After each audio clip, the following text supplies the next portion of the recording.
चलो, कल हम पढ़ चुके थे अकबर का उत्तर भारत के अभियान। तो जब हमने उत्तर भारत के अभियान में अकबर को जितवा दिया, यानी उसने 12, 13, 14 अभियान किए और सभी अभियानों में वह सफल हो गया। इस क्रम में उसका पहला अभियान क्या है? 1561 का मालवा का अभियान। मालवा में बाज बहादुर है और उसकी पत्नी रूपमती है। जब बाज बहादुर को मार देगा, मतलब आदम खां को भेजा गया है अभियान का दमन करने के लिए। याद आई? किसने भेजा था? महामनंगा ने। याद नहीं आ रहा? 1561 में महामनंगा ने भेजा ना। अकबर के कहने पर महामनंगा ने भेजा आदम खां को, और आदम खां ने बाज बहादुर को मारकर मालवा अकबर के अधीन करा दिया। मालवा के बाद वो मेड़ता जीत रहा है, मेड़ता के बाद वो आमेर को जीत रहा है, आमेर के बाद वो गढ़कटंगा जीत रहा है, कालिंजर जीत रहा है, काबुल जीत रहा है, सिंध जीत रहा है, कश्मीर जीत रहा है। यानी जब अकबर 1591, 92, 93, यानी ये टाइम पीरियड है 1500, मोटा मोटा लेके चले तो 1595, 1556 से लेकर 1595 तक अकबर लगभग संपूर्ण उत्तर भारत को अपने अधिकार क्षेत्र में ले आ चुका है। चाहे फिर वो मालवा हो, क्या हो, चाहे फिर ये मालवा हो, गुजरात हो। गुजरात कब जीत रहा है? 1572। मालवा कब जीत रहा है? 1561। ये सब याद रखो। गढ़कटंगा यहीं पर है, ग्वालियर, इसको कब जीत रहा है? 1564। कालिंजर यहीं पर, कालिंजर कब जीत रहा है वो? 1567। काबुल 1581, कश्मीर 1586, सिंध 1591, बंगाल दाऊद खां को हरा रहा है 1586 में। तो तुम देखोगे लगभग उत्तर भारत अकबर के अधिकार क्षेत्र में आ चुका है। हाँ, है ना? ये विंध्य की पर्वतें हैं और सतपुड़ा की पर्वतमाला है। इसको भी जीत लिया उसने। क्यों जीता था? क्योंकि यहाँ से यहाँ, यहाँ से यहाँ और यहाँ से यहाँ उसकी दूरी क्या थी? समान थी। मालवा को जीतना इसलिए उसके लिए कंपलसरी हो गया था। मेरी बात समझे? अब जब वो पूरा उत्तर भारत जीत चुका है तो अब किधर जाएगा? क्यों जाएगा? हाँ, ये याद रखना, क्योंकि अकबर को पूरे भारत का बादशाह बनना है।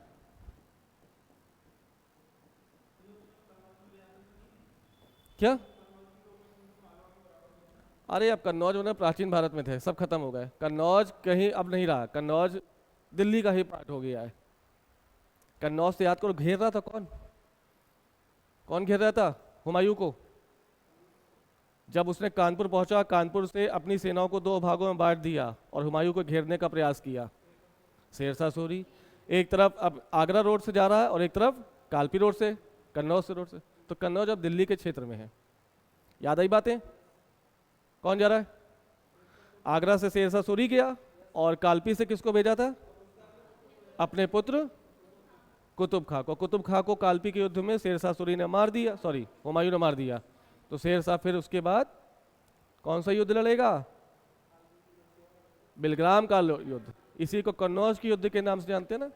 और हुमायूं निर्वासित हो जाएगा। ये सब बातें हो चुकी हैं, जीत चुका है। अब क्योंकि अब अकबर को भारत का बादशाह बनना है, इसलिए वो अब कूच करेगा किधर की ओर? दक्षिण भारत की ओर। और दक्षिण भारत को जीतने के लिए अकबर राजपूत नीति या उत्तर भारत की नीति को अप्लाई नहीं करेगा, बल्कि दक्कन की नीति को फॉलो करेगा। तो अगर पूछा जाए दक्कन की नीति किन राज्यों से संबंधित है, तो आप कहेंगे 4 राज्य, दक्षिण भारत के 4 राज्य। कौन कौन से? तो पहला है ये खानदेश। लोकेशन आपको याद होनी चाहिए। खानदेश यानी विंध्य और सतपुड़ा पहाड़ियों के बीच में स्थित है। थोड़ा सा महाराष्ट्र का इलाका, थोड़ा सा मालवा और थोड़ा सा गुजरात। तो जैसे ही अकबर उत्तर भारत से दक्षिण भारत की ओर आएगा, सबसे पहले क्या पड़ेगा? खानदेश। उसके बाद इसी के जस्ट नीचे है अहमदनगर, ये है बीजापुर, और ये है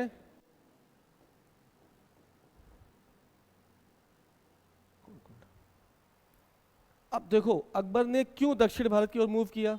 एक तो पहले वो 1591 के बाद पूरी तरह से फ्री हो चुका है। कहां से? उत्तर भारत के अभियानों से। अब उसके पास उत्तर भारत में कोई भी राज्य क्षेत्र जीतने के लिए बचा नहीं है, तो खाली आदमी क्या करेगा? और अभियान करेगा। लेकिन अभियान करने के पीछे उसको कुछ ना कुछ पृष्ठभूमि दिखाई देनी चाहिए। तो क्या है? पहली तो कि वो भारत का बादशाह बनना चाह रहा है।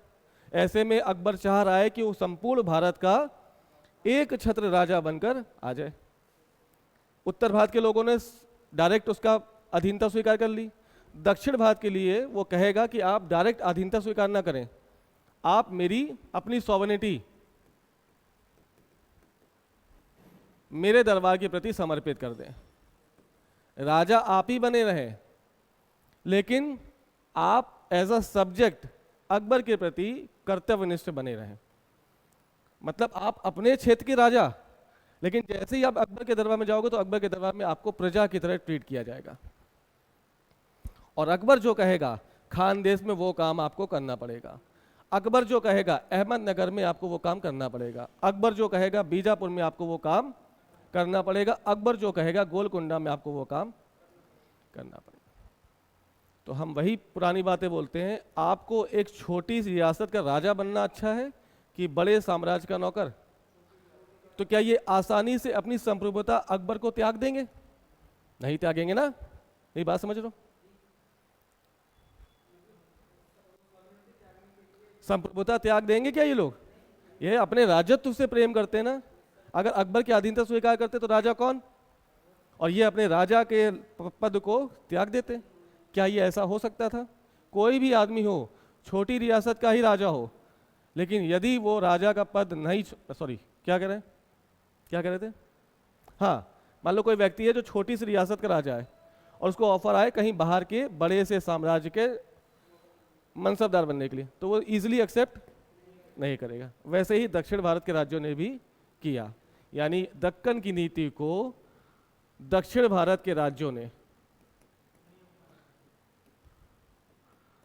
ने आसानी से एक्सेप्ट नहीं किया, सिवाय एक क्षेत्र के। कौन सा क्षेत्र?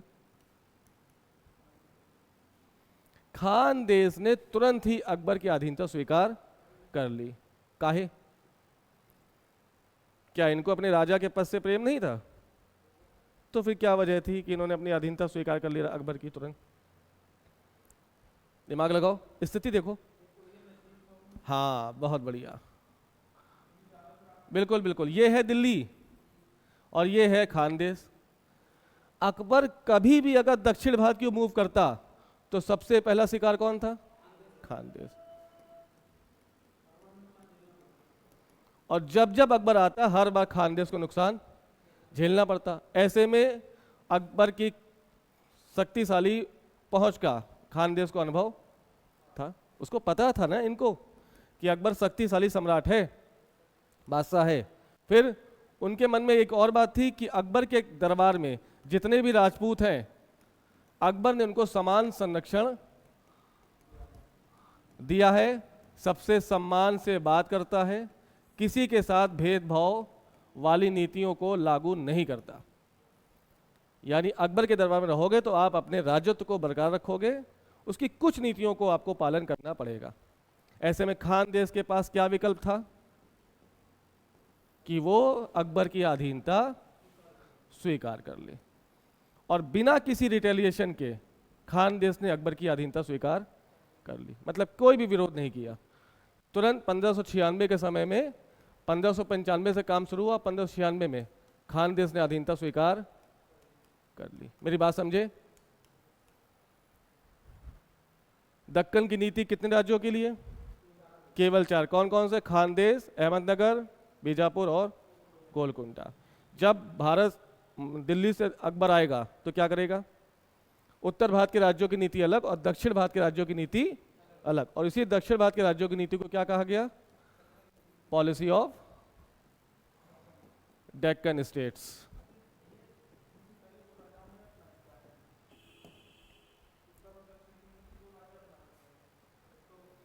अलाउद्दीन खिलजी, हाँ। तो अकबर इनसे प्रेरित है भाई, प्रभावित है। हाँ, अकबर, आईने अकबरी जो अकबर उसकी है, अकबरनामा का तीसरा खंड है, किसने लिखा है आईने अकबरी? अबुल फजल। अबुल फजल ने कहा है कि अकबर अपने पूर्ववर्ती शासक जैसे समुद्रगुप्त और अलाउद्दीन खिलजी से पूरी तरह से इंस्पायर्ड है। हाँ, वो जान रहा है कि दक्षिण भारत में प्रत्यक्ष कंट्रोल नहीं कर सकते हम, इसलिए क्या कर रहेगा, राजा उन्हीं को बनाएगा और संप्रभुता त्यागने को कहेगा। नहीं समझे? आप काम करिए, उस पद पर बैठे रहिए, लेकिन अकबर जो कहेगा आपको वो अपने क्षेत्र में पालन करना पड़ेगा। अलाउद्दीन खिलजी ने तो लतियाया था, चाहे वो देवगिरी हो, वारंगल अभियान याद आया, देवगिरी का अभियान याद आया, कब कब है ये, सीक्वेंस में लगाओ अलाउद्दीन खिलजी के अभियान, दक्षिण भारत के लगाओ। वारंगल गलत हो गया, पहले देवगिरी है 1296 में।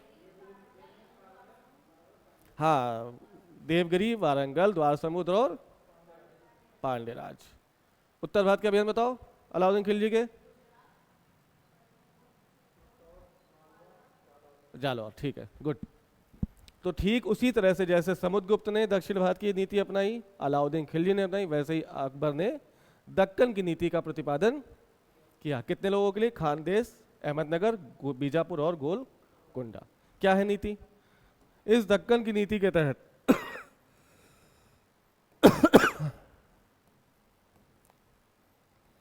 अकबर ने 3 चरण यूज किए। कितने? यानी अगर खानदेश को अपने अधिकार में मिलाना है तो अकबर पहले क्या करेगा? पहले लेटर्स लिखेगा। समझ गए? लेटर्स मतलब पत्र लिखेगा। किसको?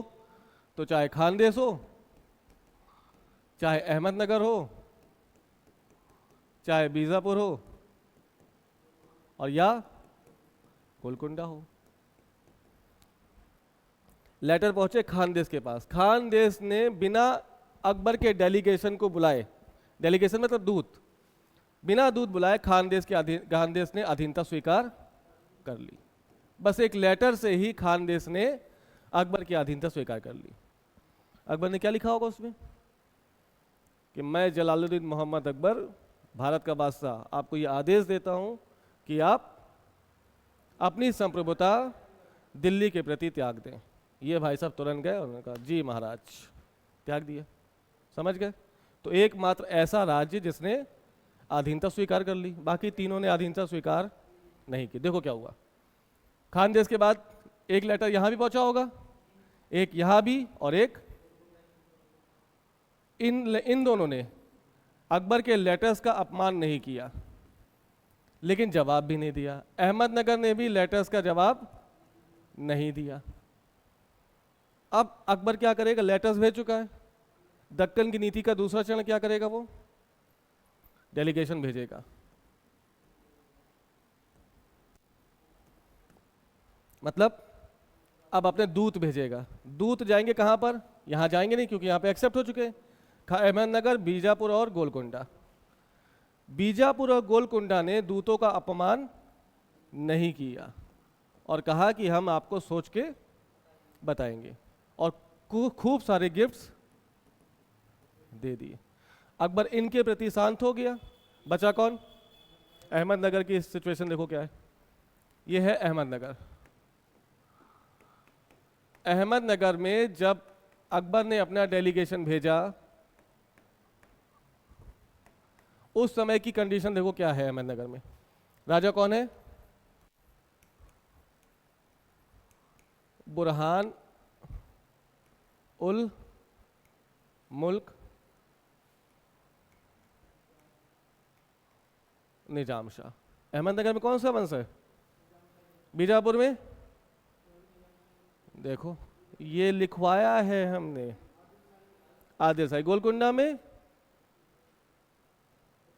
कुतुब शाही, और बरार में इमाद शाही, और बीदर में बरीश शाही। यार क्यों नहीं याद करो ये सब? इस बार क्वेश्चन आएगा कि मैच कराएगा। एक तरफ लिख देगा गोलकुंडा, एक तरफ लिखेगा बीदर, बरार और अहमदनगर। और इसमें लिखेगा वंश जो राज कर रहे थे।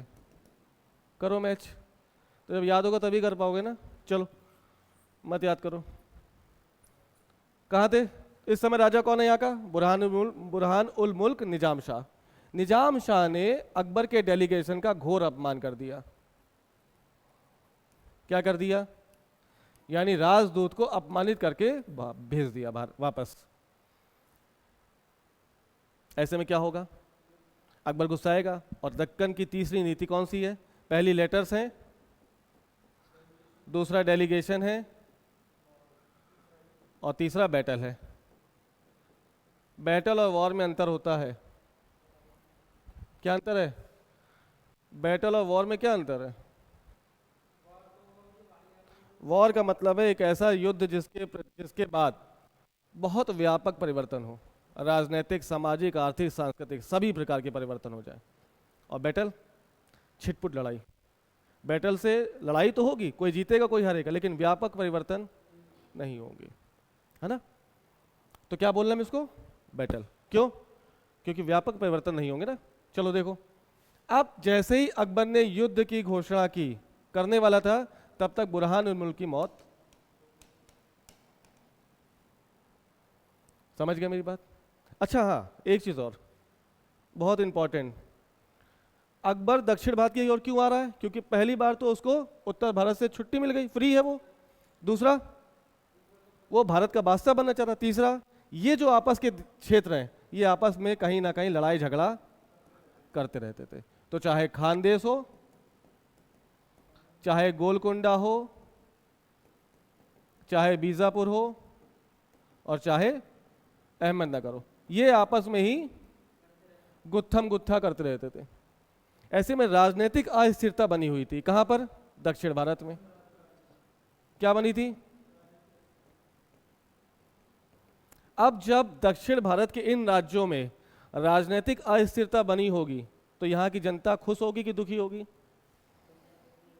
दुखी होगी ना। बार बार लड़ाई झगड़ा, कोई सैनिक मर रहा है, किसी की बीवी विधवा हो रही है, ऐसे में जनता कैसी होगी? दुखी होगी। अब जनता एक अच्छे राजा की ओर देखेगी कि काश हमारे राज्य में भी अकबर जैसा महान राजा, जो युद्ध को ज्यादा प्रश्रय नहीं दे रहा है। नहीं समझे मेरी बात? अकबर इन जनता की मनोभावना से परिचित था।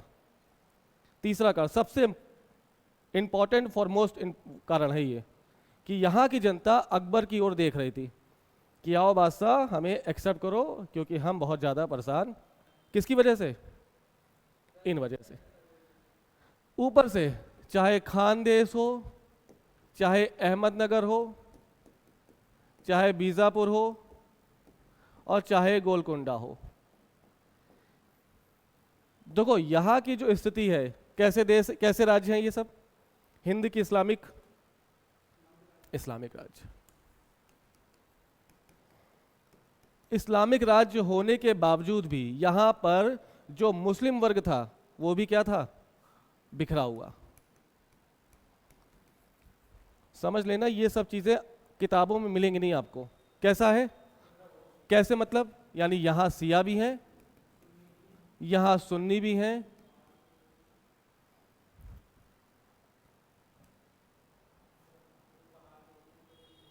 यहाँ पे मेहदी संप्रदाय भी है, यहाँ पर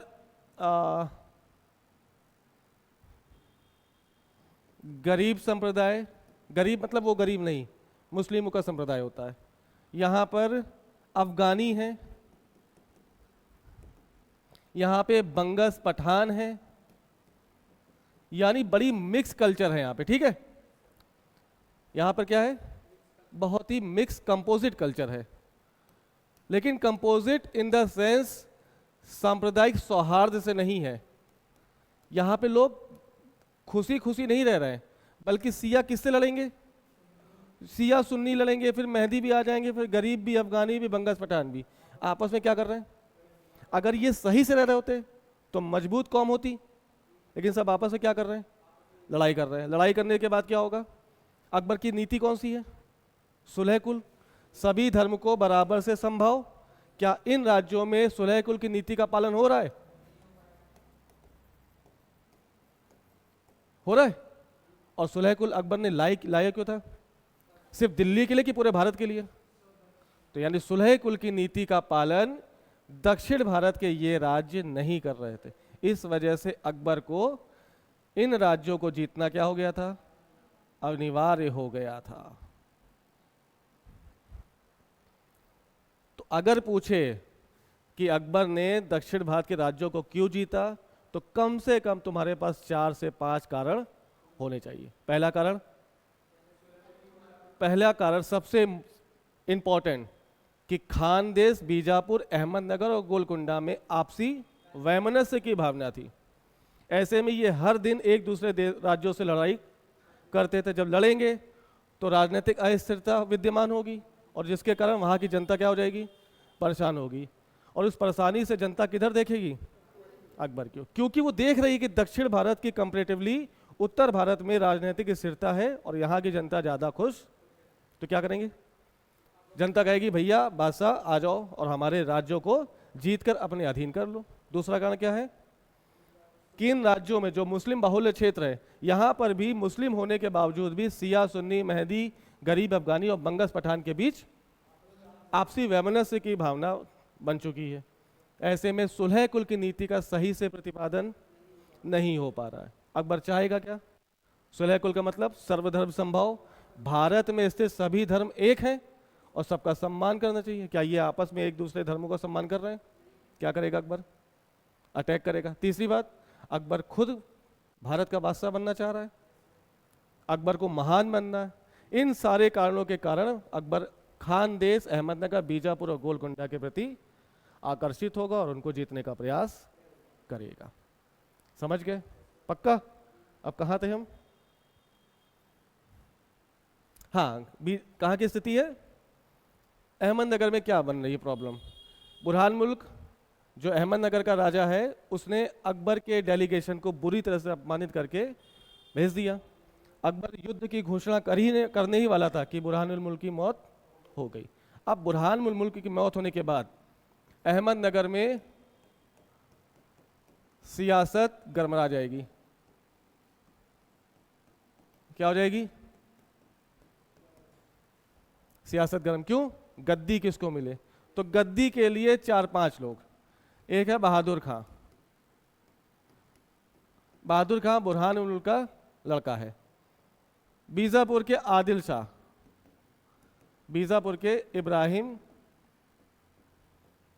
आदिल शाह सेकंड। तीसरी बीजापुर की विधवा, इसके राजा की विधवा, क्या नाम है? चांद बीबी। है सब बीजापुर में, ये तो वहीं पर है अहमदनगर में। छोटा है, बालक है, गद्दी इसको मिलनी चाहिए, लेकिन ये भी आ जाएंगे। और ये बीजापुर की जो विधवा है चांद बीबी, ये बुरहान मुल्क की बहन है, यानी ये बुआ है किसकी? बहादुर खां की। हाँ वही चलेगा यार। अब ये जा रहा है किधर? बीजापुर से एनेक्स करके कहाँ जा रहा है? अहमदनगर। कि अब अहमदनगर को भी बीजापुर का क्षेत्र में मिला ले। ऐसे में बहादुर खां को सपोर्ट कौन दे देगी? चांद बीबी, क्योंकि बुआ और भतीजे हैं दोनों। चांद बीबी जैसे ही सपोर्ट करेगी बहादुर खां को, चांद बीबी संरक्षिका और बहादुर खां वहां का शासक। लेकिन मतलब वास्तव में जो संरक्षिका कौन है? यानी बुरहान मुल्क की मृत्यु के बाद अहमदनगर किसके अधीन हो गया? चांद बीबी। ये बात समझ आ गई? अब युद्ध की घोषणा जैसे ही होगी अकबर करेगा ना। जैसे ये हो रही है अहमदनगर में सत्ता परिवर्तन हो गया और अहमदनगर की गद्दी पे कौन बैठा है? यहां भी देखो डिप्लोमेसी ब्रेन अकबर का। अकबर बुरहान मुल्क को हराने के लिए युद्ध कर सकता था, लेकिन जैसे ही वो युद्ध हुआ अहमदनगर में कौन आ गया? और महान आदमी कभी औरत के ऊपर हथियार, मेरी बात समझे? वो चाहता एक पलक में, झटके में चांद बीबी को खत्म करता। लेकिन विश्व के परिदृश्य में मैसेज क्या पहुंचता कि अकबर ने अबला नारी के ऊपर हाथ उठा दिया।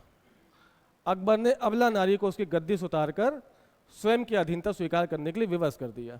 मैसेज गलत होता ना, क्या अकबर महान होते? इस वजह से अहमदनगर को छोड़ दिया गया कि ठीक है जो करना है करो, लेकिन हम जीतेंगे जरूर। चांद बीबी की डेथ हो गई 1599 में, और फिर से अहमदनगर को जीतने का प्रयास शुरू कर दिया गया। और आते आते 16, तब तक अकबर बूढ़ा हो चुका है, 1605 में इसकी मृत्यु हो जाएगी और अहमदनगर अभी भी स्वतंत्र रहेगा। क्यों? क्योंकि अकबर का बाप लड़का कौन है? हाँ, अकबर का लड़का औरंगजेब है ना। देखो कह रहे जी।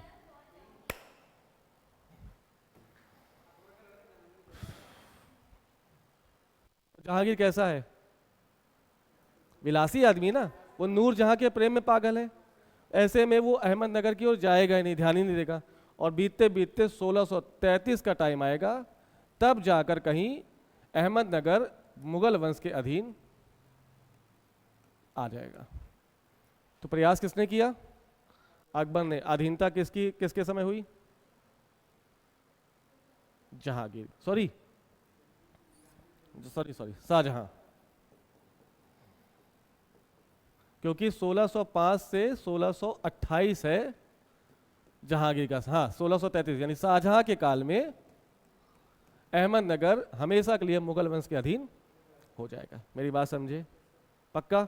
यानी खानदेश मिल चुका है, अहमदनगर शाहजहां के काल मिलेगा। रही बात बीजापुर और गोलकुंडा, तो बीजापुर और गोलकुंडा ने अकबर के राजदूतों का, अकबर का अपमान नहीं किया, ना ही अकबर की अधीनता स्वीकारी, और क्या बल्कि क्या किया, हर महीने अकबर के दरबार में उपहार भेजता रहे। ठीक है, ये चीज चलती रही। जहांगीर का टाइम बीता, शाहजहां का टाइम बीता, और टाइम आया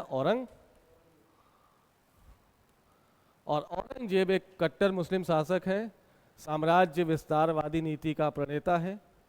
ये क्या करेगा? 1686 में बीजापुर को और 1687 में गोलकुंडा को अपने अधिकार क्षेत्र में मिला लेगा।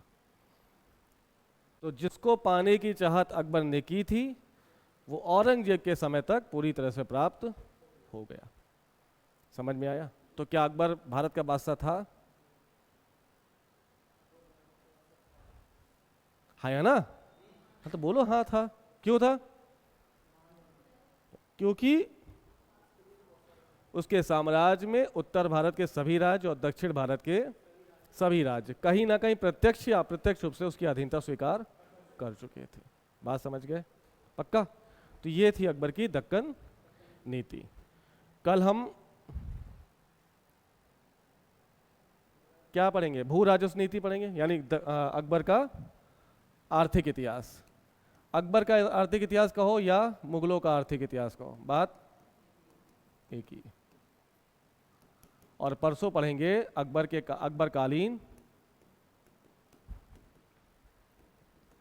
समाज, संस्कृति, धर्म और साहित्य। यानी परसों के बाद आप पूरी तरह से अकबर के लिए आप तैयार हो जाएंगे। और इसके बाहर क्वेश्चन आएगा नहीं, लेकिन अगर सही से पढ़ लोगे तो गारंटीड। आप लिखवा लीजिएगा 100 रुपये के स्टैम्प में। अगर इसके बाहर क्वेश्चन आए तो आप कहिए मास्टर मेरी फीस वापस करो, और मैं हंसते हंसते आपकी फीस वापस। ठीक है, मिलते कल।